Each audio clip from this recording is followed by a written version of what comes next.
अब हम बात करेंगे कोलकाता नाइट राइडर्स के बारे में, जो ये ऑक्शन में सबसे ज्यादा पर्स लेके गई थी, ऑलमोस्ट 64.3 करोड़ लेके गई थी, और उन्होंने ऑक्शन खेला भी वैसे ही। एक ऐसी टीम की तरह है जिसके पास बहुत सारा पैसा है, जो उन्होंने टारगेट आइडेंटिफाई किए, उन्हें खरीदे। भले ही वो थोड़े महंगे जा रहे थे, बट दे वो वेरी क्लियर कि उन्हें कौन कौन से प्लेयर चाहिए, and they went for it. और मेरे ख्याल से ऑक्शन में ये स्ट्रैटेजी सही रहती है, क्योंकि आपके पास बहुत सारे बहुत आउटस्टैंडिंग प्लेयर्स नहीं हैं, क्योंकि ये मिनी ऑक्शन है, तो लिमिटेड ही प्लेयर हैं जो बहुत अच्छे हैं। तो आपने जो टारगेट आइडेंटिफाई किए हैं, ये बहुत ज़रूरी है कि आप उनके लिए फुल थ्रॉटल जाएं। ये ना सोचें कि भाई ये थोड़ा महंगा हो रहा है या थोड़ा कम हो रहा है, क्या मुझे इतना ज़्यादा जाना चाहिए, क्योंकि ये ऑक्शन डायनामिक्स ऐसी है कि अगर आपके पास वो प्लेयर निकल गया तो क्या पता उसका रिप्लेसमेंट आपको मिले या आगे ना मिले। और जब आपके पास सबसे ज़्यादा पर्स है, तो आपके पास ये अपॉर्चुनिटी है कि आप अपने मसल्स फ्लेक्स करें, और वो मेरे ख्याल से केकेआर ने किया। इसीलिए जो आपने देखेंगे अगर कि जो जो प्लेयर्स उन्होंने खरीदे हैं, सबसे बड़ा सबसे हेडलाइन बाय जो हर आदमी कह भी रहा था कि होने वाला है, वो है कैमरन ग्रीन। 25.2 करोड़ में उन्होंने खरीदा है उन्हें। एंड मेरे ख्याल से कोई भी सरप्राइज नहीं है, बिकॉज आंड्रे रसल गए थे, उन्हें एक उसी सिमिलर प्रोफाइल का प्लेयर चाहिए था, जो बिग हिटर हो, ओवर 2-3 डाल ले, अच्छा फील्डर हो। And Cameron Green ticks all the boxes. IPL में 2-3 साल खेल भी चुके हैं, तो एक्सपीरियंस भी है। 4 नंबर की 5 नंबर की पोजीशन किसी पे भी खेल सकते हैं, तो एक आइडियल मैच थे केकेआर के लिए। एंड आई थिंक बहुत ही क्लीन प्लानिंग थी, बहुत ही क्लियर प्लानिंग थी कि कैमरन ग्रीन उन्हें चाहिए। 25 करोड़ में आदमी हो सकता है, कोई आदमी सोचता है कि भाई बहुत ज़्यादा तो नहीं हो रहा है क्या, अब हम पीछे हट जाएं, but KKR were very clear कि हमें ये चाहिए, and they went and got him. तो 4 नंबर पे उनके लिए कैमरन ग्रीन हो जाएंगे। साथ ही साथ बहुत सारे और वंडरफुल एडिशंस हुए हैं, क्योंकि उनको एक विकेट कीपर भी चाहिए था, विकेट कीपर उनके पास था नहीं।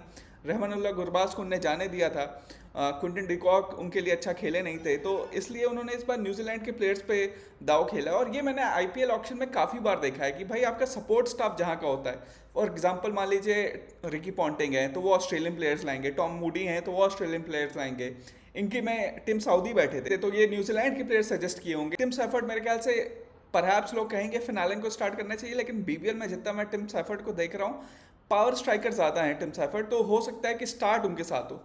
तो अगर आप टिम सैफर्ड को लेंगे तो उन्हें ओपनर ही खिलाएंगे। एंड उसके अलावा जो मेजर एडिशंस थे, मेरे ख्याल से मथीशा पथिराना के लिए 18 करोड़ तक गए, मुस्तफिजुर रहीम के लिए 9 करोड़ तक गए। ये देखना थोड़ा दिलचस्प रहेगा कि उन्हें टीम में कहाँ बिठा सकते हैं, क्योंकि अगर मेरी माने, मैं इस स्क्वाड में से अगर टीम सेलेक्ट कर रहा हूँ, तो मेरी अगर प्रेफरेबल टीम अगर आप पूछें, लाइकली प्लेइंग 11 अगर मैं होता तो क्या खिलाता, तो वो कुछ इस हिसाब से रहेगी कि टिम सैफर्ड, क्योंकि आपको एक विकेट कीपर चाहिए, तो चाहे आप फिन एलन चाहे खिलाएं चाहे टिम सैफर्ड खिलाएं, बट इन दोनों में एक खिलाना पड़ेगा। तो एक ओवरसीज पोजीशन वहाँ चली गई, टिम सैफर्ड वहाँ हो गए। फिर उनके साथ अजिंक्य रहाणे आएंगे, क्योंकि अजिंक्य रहाणे कैप्टन है, शायद अपनी एज के उस पड़ाव पे है जहाँ पे उतने फास्ट नहीं होंगे। तो ये देखना रहेगा कि आप पूरे सीजन वो कैप्टन बने रहते हैं, क्योंकि अगर परफॉर्मेंस ड्रॉप हुई, और आईपीएल इतना डिमांडिंग है कि अगर आप अच्छा नहीं खेलेंगे, क्योंकि मुझे याद आता है एवन मॉर्गन के कैप्टन थे और बीच सीजन में उन्हें हटना पड़ा था जब उनकी परफॉर्मेंस नहीं आ रही थी। तो क्या अजिंक्य रहाणे के साथ भी ऐसे देखने को मिल सकता है, अगर उनके रन नहीं आए तो उन्हें हटा के राहुल त्रिपाठी को लाया जा सकता है, क्योंकि राहुल त्रिपाठी ने अपनी बेस्ट बैटिंग आईपीएल में जब भी की है तो एज एन ओपनर की है। मुझे याद है जो उनका ब्रेकआउट सीजन था पुणे सुपर जायंट्स के लिए, तो वहाँ भी वो ओपनर खेलते थे। तो यहाँ पे अगर रहाणे नहीं चलते हैं, तो राहुल त्रिपाठी एक बहुत ही श्रूड बाय हो सकता है, क्योंकि बहुत सस्ते में मिले हैं।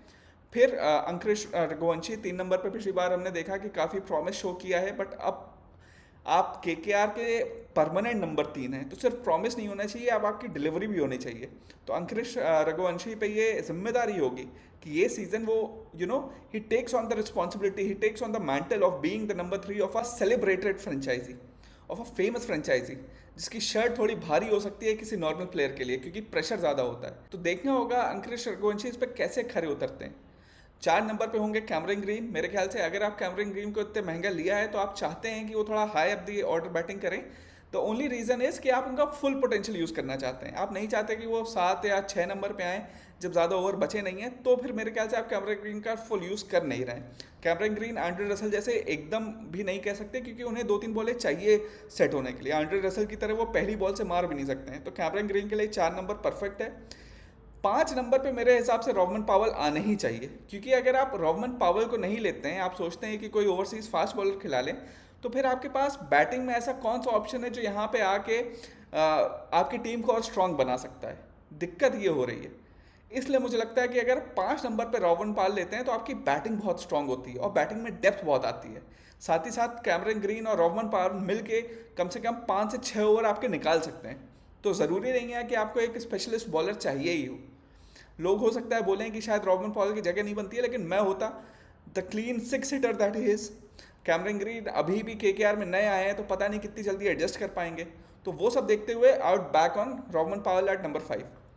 6 पे रिंकू सिंह, 7 पे रमनदीप। दोनों आईपीएल में प्रूवन है। रिंकू सिंह का पिछला आईपीएल अच्छा नहीं गया था, तो वो बहुत ही ईगर होंगे ये प्रूव करने के लिए that he is still one of the best finishers India has. 7 number पे रमनदीप, पिछली बार जितने भी चांसेस मिले या पिछले 2 सीजन में हम देख रहे हैं जितने भी चांसेस मिलते हैं, he has the ability to have impact on the match. Big sixes मार सकते हैं, स्ट्रेंथ है, पावर है, बट ये है कि आप उनसे ज़्यादा कंसिस्टेंसी की उम्मीद नहीं कर सकते। 4 में से 2 मैच में ही चलेंगे। स्ट्राइक रेट लेकिन हमेशा अच्छा रहेगा, ये आप उनसे हमेशा उम्मीद कर सकते हैं कि 180-190 के स्ट्राइक रेट से बैटिंग करेंगे। इसलिए मुझे लगता है कि अब आप अगर ये बैटिंग लाइनअप देखें कि 7 पे रमनदीप है, फिर 8 पे आपके पास सुनील नारायण आते हैं जो पिछले 2 सीजन में ओपनिंग कर रहे थे, लेकिन इस सीज़न मुझे लगता है कि क्योंकि एंड्रे रसल भी गए हैं, क्योंकि इन्हें बैटिंग में थोड़ी डेप्थ चाहिए होगी, तो हो सकता है टिम सैफर्ड को अगर आप बोल रहे हैं ओपनिंग करने को, तो 8 नंबर पे सुनील नारायण आए। एंड आई थिंक वो सही भी रहेगा, क्योंकि यहाँ पे आपको एक पावर हिटर चाहिए। एंड सुनील नारायण बॉलिंग भी करते हैं, अपनी एज भी उनकी इस हिसाब से हो गई कि क्या पता कि जब आप ओपनिंग करने को बोले फिर बॉलिंग भी करनी है तो उतने फिट रहें कि नहीं। ऐसे कम से कम उनके पास ऑप्शन रहेगा कि बॉलिंग के बाद he have time to relax. तो 8 नंबर पे मेरे हिसाब से सुनील नारायण आएंगे। 9 नंबर पे वैभव अरोरा आएंगे। आईपीएल में केकेआर के लिए अच्छा किया है, has been loyal servant for them. और सिर्फ इसलिए उन्हें हटा देना क्योंकि आपने ओवरसीज प्लेयर लिए, मेरे ख्याल से कोई लॉजिक बनाता नहीं है। फिर हर्षित राणा ऑब्वियसली रहेंगे, वरुण चक्रवर्ती ऑब्वियसली रहेंगे। पिछले 3 सालों में जो केकेआर के बेस्ट बॉलर रहे हैं वो यही दोनों रहे हैं, तो ये दोनों तो रहेंगे ही। साथ ही 12वें नंबर पर मैंने उमरान मलिक को लिखा है, क्योंकि मेरे हिसाब से वो अपने पीक पे अच्छी बॉलिंग करते थे, बहुत फास्ट थे। अगर वो नहीं चलते हैं तो उन्होंने एक बहुत शूट बाय किया है आकाशदीप का, वो आ सकते हैं। आकाशदीप एलएसजी में भले ही नहीं चले हों, बट इंडिया के लिए टेस्ट मैच खेल चुके हैं भाई, तो उनके पास कंट्रोल है, बॉल स्विंग करा सकते हैं, और ईडन गार्डन्स अंडर लाइट उन्हें थोड़ी बहुत स्विंग मिलेगी। तो अगर उमरान मलिक नहीं चलते हैं तो आकाशदीप आ सकते हैं। अब इस लाइनअप पे लोग कह सकते हैं कि भाई आपने पथिराना को इतना महंगा लिया है तो उसे क्यों नहीं रखा है। इसका रीज़न यही है कि भाई अगर मैं पथिराना को यहाँ रखता हूँ, मान लीजिए वैभव अरोरा को हटाता हूँ, तो मुझे रोहमन पावेल को हटा के कोई और इंडियन बैट्समैन चाहिए होगा। अब उसमें देखिए इंडियन बैट्समैन में आप मनीष पांडे को ले सकते हैं, या ये जो 2 ऑलराउंडर रखे हैं दक्ष कामरा और सार्थक रंजन, इनमें से किसी को ला सकते हैं। सार्थक रंजन तो पप्पू यादव के बेटे हैं, और वो मेरे ख्याल से कोटा पे आ गए हैं, वो इतने अच्छे बैट्समैन तो हैं नहीं। तो दक्ष कामरा भी मैंने इतना नाम सुना नहीं है, तो आई थिंक रोहमन पावेल का रिप्लेसमेंट कोई नहीं है। यहाँ पे अगर आप मथीशा पथिराना को नहीं खिलाते हैं तो आपके पास ऑप्शन है वैभव अरोरा को। तो जो ड्रॉप ऑफ है पथिराना से अरोरा वो इतना बड़ा नहीं है जितना रोहमन पावेल से अगर आप दक्ष कामरा पे जाते हैं तो है। इसका मतलब मैं आपको समझाता हूँ कि मान लीजिए 100 में से आप रोहमन पावेल को 5 नंबर की पोजीशन पे कहेंगे कि वो 85 नंबर लाते हैं, इतने अच्छे बैट्समैन हैं कि उन्हें आप 85 आउट ऑफ 100 देते हैं। तो उसकी जगह आप सार्थक रंजन को लाते हैं, तो जो ड्रॉप ऑफ है सार्थक रंजन को आप शायद 55 नंबर देंगे, तो ड्रॉप ऑफ 30 नंबर का है। लेकिन अगर यहीं पे आप मथीशा पथिराना जिसे आप मान ली बोल सकते हैं कि 9 नंबर पे एज अ बॉलर वो 90 हैं, तो वैभव अरोरा भी एटलीस्ट 70 है, तो ड्रॉप ऑफ सिर्फ 20 का है। तो अगर स्टैटिस्टिकली देखें, अगर ये सोच के देखें कि ड्रॉप ऑफ किस में कम आता है, तो मेरे ख्याल से पथिराना की जगह वैभव अरोरा खिलाना ज़्यादा लॉजिकल डिसीजन होगा। और इसीलिए मुझे लगता है कि बेस्ट प्लेइंग 11 उनकी ये रहेगी। इसीलिए मुझे लगता है कि जब आपने पथिराना और रहमान दोनों को लिया है तो आप इतने हाई वैल्यू पे लिया है, इसकी जगह क्या आप कोई इंडियन बैट्समैन नहीं ले सकते थे? कोई इंडियन मिडिल ऑर्डर बैट्समैन पे आप दाव नहीं खेल सकते थे?